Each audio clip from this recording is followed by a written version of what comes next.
Assalamualaikum warahmatullahi wabarakatuh. Perkenalkan, nama saya Jilan Akila. Di sini saya akan menjelaskan apa sih yang dimaksud dari sistem pencernaan manusia.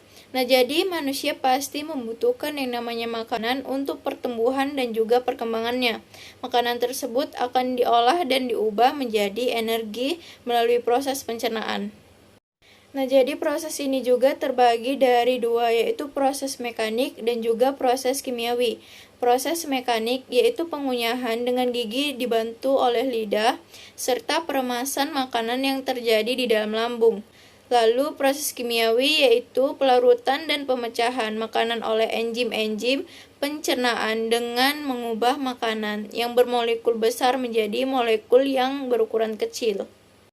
Jadi kesimpulannya, sistem pencernaan adalah sistem yang berfungsi untuk melakukan proses makanan sehingga diserap dan digunakan oleh sel-sel tubuh secara fisika maupun kimia. Sistem pencernaan ini terdiri dari saluran pencernaan atau alimentar, yaitu tuba muskular panjang yang merentang dari mulut hingga anus, dan organ-organ aksesoris seperti gigi, lidah, kelenjar saliva atau kelenjar air liur, hati, empedu, dan juga pankreas.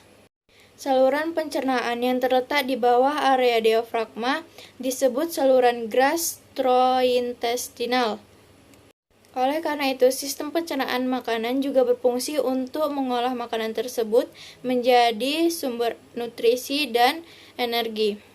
Keduanya diperlukan untuk proses metabolisme, perbaikan sel dan jaringan tubuh, serta aktivitas sehari-hari seperti bergerak, bernafas, belajar, dan bekerja. Baik, akan dilanjutkan oleh teman saya berikutnya. Terima kasih.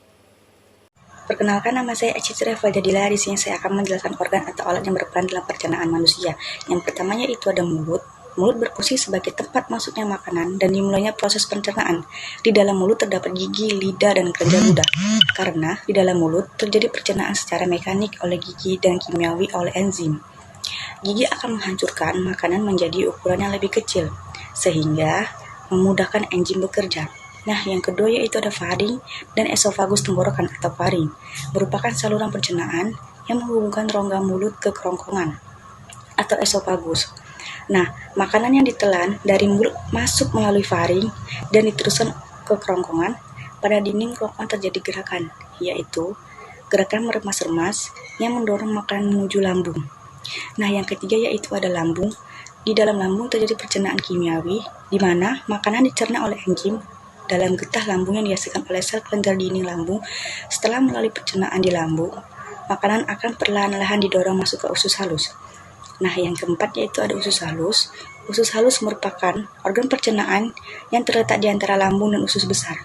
Usus halus merupakan salah satu organ dalam sistem pencernaan yang berfungsi untuk memecah dan menyerap nutrisi dari makanan maupun minuman yang dikonsumsi. Usus halus terdiri dari atas usus 12 jari atau duodenum, usus kosong atau jejunum, usus penyerapan atau ileum. Yang kelima yaitu ada usus besar. Usus besar adalah organ yang pencernaannya terhubung dengan usus halus. Sisa makanan yang tidak bisa dicerna dan diserap tubuh lalu akan dilakukan ke usus besar. Karena usus besar berfungsi untuk membusukkan sisa makanan membentuk feses. Usus besar terdapat beberapa bagian, yaitu yang pertama yaitu kolon sebagai tempat pemadatan feses atau penyerapan kembali air dari zat sisa makanan. Yang kedua yaitu ada rektum sebagai tempat penyimpanan feses sementara waktu. Yang ketiga yaitu ada anus. Dan yang terakhir itu ada anus. Anus berfungsi sebagai tempat pembuangan zat sisa makanan atau feses.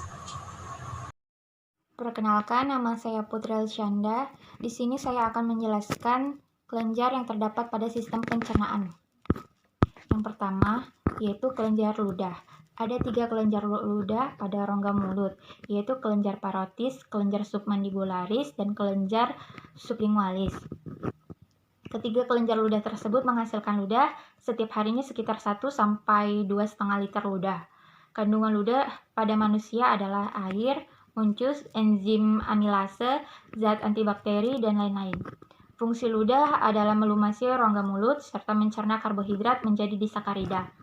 Yang kedua yaitu kelenjar lambung. yaitu terdapat kelenjar karida terletak paling dekat lubang yang ada di sebelah esophagus. Kelenjar di sini berbentuk tubuler, baik sederhana maupun bercabang dan mengeluarkan sekresi mulus alkali. Selanjutnya, kelenjar dari fundus terdahulu bekerja. Kelenjarnya tubuler dan berisi berbagai jenis sel, beberapa sel, yaitu sel asam atau sel oksintik, menghasilkan asam yang terdapat dalam getah lambung. Dan yang terakhir, kelenjar pilorik. Yang ketiga yaitu kelenjar usus halus. Nama sifatnya Crypt libercum, kelenjar tubuler sederhana di seluruh selaput lendir usus halus, barangkali mengeluarkan getah usus, sulcus entericus. Lalu kelenjar Brunner kelenjar bertanda kecil dilapisi submukosa usus, terutama di duodenum, sekresi zat pelindung alkali untuk duodenum. Lalu kelenjar soliter kelompok folikel atau nodul jaringan limfe di seluruh selaput lendir mukosa usus halus, perlindungan usus terhadap serangan bakteri. Selanjutnya kelenjar Peyer, yaitu kelompok kelenjar soliter di permukaan mukosa ileum. Dan yang keempat, kelenjar pankreas. Kelenjar pankreas adalah kelenjar besar yang terletak di bagian depan dan belakang lambung. Enzim pencernaan yang dihasilkan pankreas antara lain limfase, amilase, protase, dan tripsin untuk menyelesaikan pencernaan secara kimiawi. Yang kelima, hati atau hepar, merupakan kelenjar yang paling besar dalam tubuh manusia, terdiri atas 2 lobus. Hati memiliki fungsi untuk menghasilkan empedu sebagai kelenjar eksokrin. Fungsi utama hati yaitu detoksifikasi zat-zat beracun dalam pencernaan. Dan yang terakhir, yang keenam, ada kelenjar empedu. Fungsi utama dari kantung empedu adalah untuk menyimpan empedu dari hati. Empedu berperan dalam mengemulsi lemak. Sekian dan terima kasih. Perkenalkan, nama saya Rizka Ayu Fadia. Di sini saya akan menjelaskan mengenai proses pencernaan. Proses pencernaan berlangsung di dalam saluran pencernaan. Proses tersebut dimulai dari rongga mulut. Di dalam rongga mulut, makanan akan dipotong-potong oleh gigi seri dan dikunyah oleh gigi geraham sehingga makanan-makanan tersebut menjadi bagian-bagian yang lebih kecil. Proses pencernaan makanan terbagi menjadi 2 macam. Yang pertama, proses mekanis, yaitu pengunyahan oleh gigi dengan dibantu oleh lidah serta peremasan yang terjadi di lambung. Yang kedua, proses kimiawi, yaitu pelarutan dan pemecahan makanan yang dilakukan oleh enzim-enzim untuk mengubah makanan yang bermolekul besar menjadi molekul yang lebih kecil. Makanan mengalami proses pencernaan, mulai dari makanan berada dalam rongga mulut hingga mengeluarkan sisa-sisa hasil pencernaan. Adapun proses pencernaan makanan meliputi hal-hal sebagai berikut.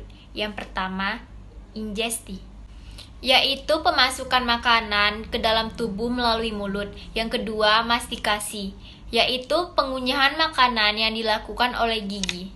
Yang ketiga, deglutisi, yaitu proses penelanan makanan di kerongkongan. Yang keempat, digesti, yaitu perubahan makanan menjadi molekul yang lebih sederhana dengan bantuan enzim dan terdapat di lambung.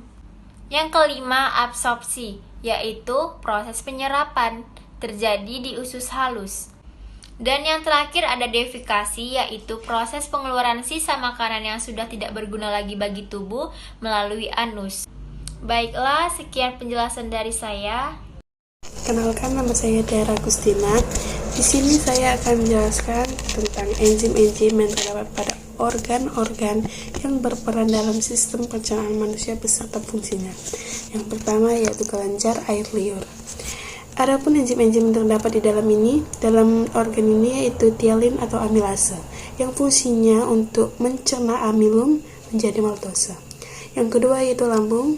Adapun enzim yang dalamnya yaitu enzim pepsin dan renin, yaitu fungsinya untuk mengolah protein menjadi pepton.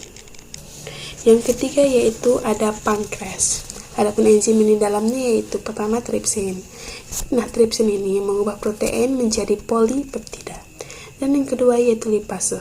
Enzim lipase pankreas ini fungsinya yaitu mengemulsikan lemak menjadi asam lemak dan gliserol. Yang ketiga yaitu enzim amilase pankreas, yaitu fungsinya untuk mengubah amilum menjadi disakarida. Yang keempat yaitu enzim karbohidrat pankreas, yaitu fungsinya untuk mencerna amilum menjadi maltose. Dan yang terakhir itu ada usus halus. Adapun enzim yang terdapat dalamnya yaitu 1 maltase, yaitu fungsinya untuk mengubah maltose menjadi glukosa.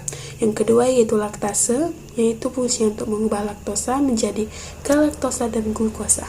Yang ketiga yaitu enzim enterokinase, yang fungsinya untuk mengubah tripsinogen menjadi tripsin.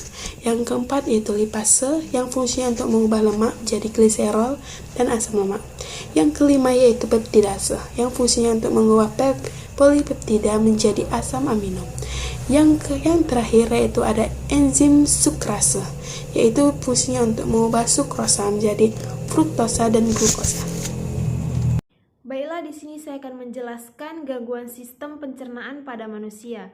Sebelumnya saya akan menjelaskan apa itu gangguan sistem pencernaan. Gangguan sistem pencernaan adalah masalah yang terjadi pada saluran atau organ yang terlibat dalam pencernaan. Kondisi ini bisa disebabkan oleh berbagai faktor, mulai dari infeksi. Gejala gangguan sistem pencernaan pun bervariasi, mulai dari yang ringan hingga yang berat.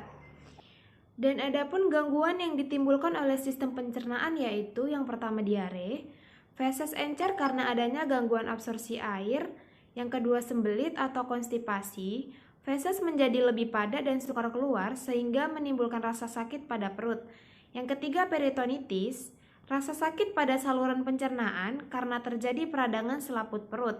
Yang keempat apenditas, terjadinya peradangan apendiks atau umbai cacing. Yang kelima kolik, timbulnya perasaan nyeri karena salah cerna. Yang keenam ulkus, lukanya dinding lambung akibat produksi HCl yang berlebih sehingga bila kena. Yang ketujuh sariawan, disebabkan oleh luka tergigit atau kekurangan vitamin C. Yang kedelapan sirosis hati yaitu radang pada hati. Yang kesembilan gastritis, peradangan mukosa lambung. Yang kesepuluh flatus, masuknya gas C dalam saluran pencernaan. Yang kesebelas gastroesophageal reflux disease atau disingkat sebagai GERD, yaitu asam lambung naik menuju kerongkongan. Dan yang terakhir wasir atau hemoroid, saluran anus atau rektum mengalami pembengkakan. Perkenalkan, nama saya Gina Amaniza Rosyadi. Pada kesempatan kali ini saya akan menjelaskan tentang bagaimana cara mencegah gangguan pencernaan. Gangguan pencernaan dapat dicegah dengan cara yang pertama, perbanyak konsumsi serat setiap harinya. Setiap orang dianjurkan untuk mengkonsumsi 10 hingga 15 gram serat per hari. Setiap harinya kita bisa menambah serat dengan mengkonsumsi sayuran, buah-buahan, sereal whole grain, dan juga kacang-kacangan yang mengandung akan kaya serat. Yang kedua, jangan lupa untuk mengunyah makanan. Mengunyah tidak hanya untuk menghaluskan makanan saja, tetapi juga sebagai sinyal yang diberikan kepada kelenjar saliva, lambung, dan usus halus untuk mengeluarkan enzim-enzim pencernaan. Yang ketiga, olahraga teratur. Menurut penelitian, menerapkan olahraga sebagai dari gaya hidup sehat dapat membantu mengurangi masalah gangguan pencernaan. Yang keempat, hindari stres, karena tubuh akan merespon stres dengan cara mengurangi aliran darah ke perut dan produksi enzim-enzim pencernaan akan berkurang. Apabila produksi enzim-enzim pencernaan menurun, dapat mengakibatkan terlambatnya proses pencernaan yang berujung kepada penyakit perut kembung. Yang kelima, batasi penggunaan zat anti asam atau antasid.